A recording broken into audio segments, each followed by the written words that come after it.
time obscures. History remembers what it will. The rest fades.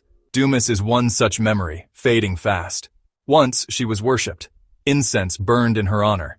People in Calicut, Malabar knew her as a goddess. Now she is a demon. Her name is whispered in fear. The story of Deumus is a journey. It travels from the light into darkness. Imagine Deumus. She is not entirely human. Her feet are those of a rooster, strong and scaled. She wears them proudly. They are adorned with silver anklets. Her face is striking. Her nose is pointed and hooked like the beak of a fierce bird. Upon her head sits a crown. It is no ordinary crown. 4 horns, sharp and curved, rise from it. They speak of power and danger. This is Deumus, the forgotten goddess.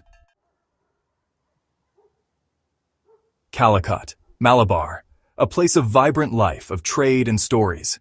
It was here that Deumus thrived. She was more than a goddess. She was a protector. Fishermen prayed to her for a good catch. Mothers asked for her blessing upon their children. Farmers sought her favor for a bountiful harvest. Her temple was a place of peace. It was a place of hope. People left offerings at her altar. They told tales of her kindness. They remembered her strength. Section 4. Echoes of Other Worlds. Deumus stands alone, a solitary figure in the annals of history, her presence both commanding and enigmatic. She is unique to Calicut, a city rich in history and culture, where the past and present intertwine seamlessly. Yet, echoes of other deities can be seen in her. These echoes are not mere reflections, but intricate tapestries woven into her very essence. Durga, the Hindu warrior goddess, shares her strength. Durga's fierce determination and protective nature resonate deeply within Deumus. Both are protectors, fierce in their love for their people. Their stories, though from different cultures, share a common thread of guardianship and valor. Doumu, the Taoist mother goddess, finds kinship with Deumus in her role as a giver of life and abundance. Dumu's nurturing spirit and Deumus's life-giving force create a bond that transcends cultural boundaries. And then there is Deimos. The Greek pantheon offers a stark contrast with Deimos, the embodiment of terror, the Greek god of terror. His presence is a reminder of the darker aspects of divinity, where fear and awe intermingle. Like Deumus, he is associated with fear. But their fears are different. Deimos instills panic, while Deumus evokes a reverence for the natural world. But where Deimos embodies panic, Deumus represents the awe-inspiring power of the natural world.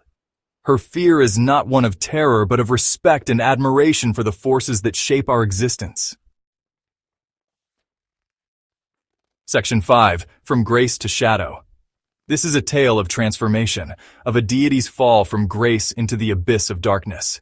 It is a story shrouded in mystery and whispers, passed down through generations. How does a goddess become a demon?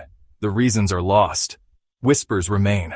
The once-revered Deumus, known for her benevolence and protection, slowly became a figure of fear and dread. Her temples, once bustling with worshippers, now stand in ruins. They speak of a betrayal so profound that it altered the very essence of Deumus.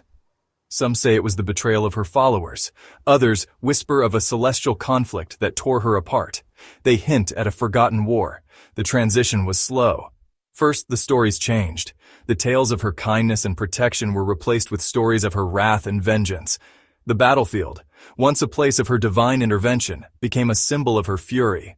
Deumus was no longer a protector. She was a punisher. Her wrath became legendary. Her kindness was forgotten. The skies darkened whenever her name was mentioned, and storms raged as a testament to her anger. The temple fell into disrepair. The offerings ceased.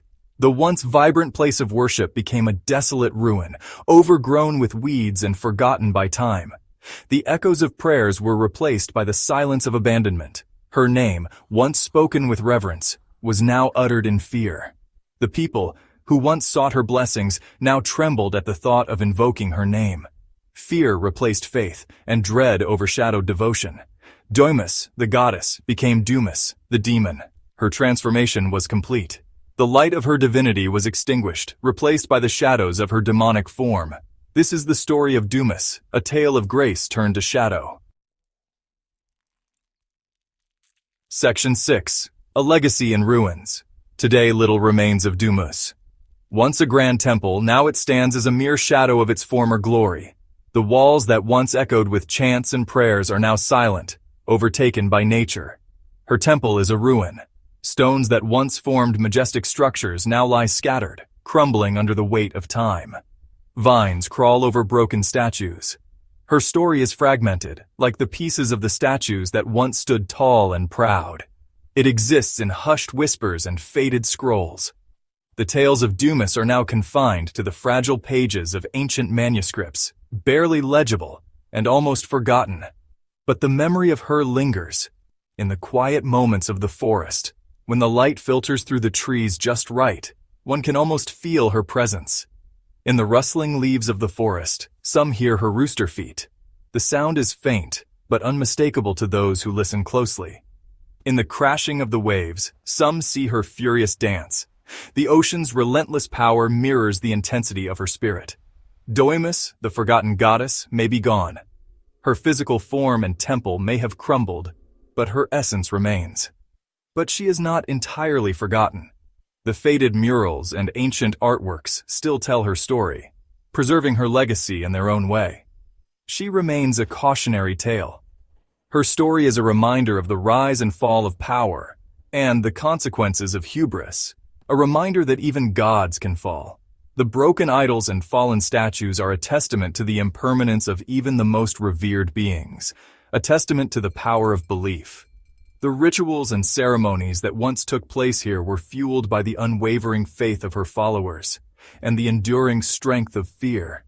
The fear that once kept her followers in line now serves as a powerful reminder of her once formidable presence.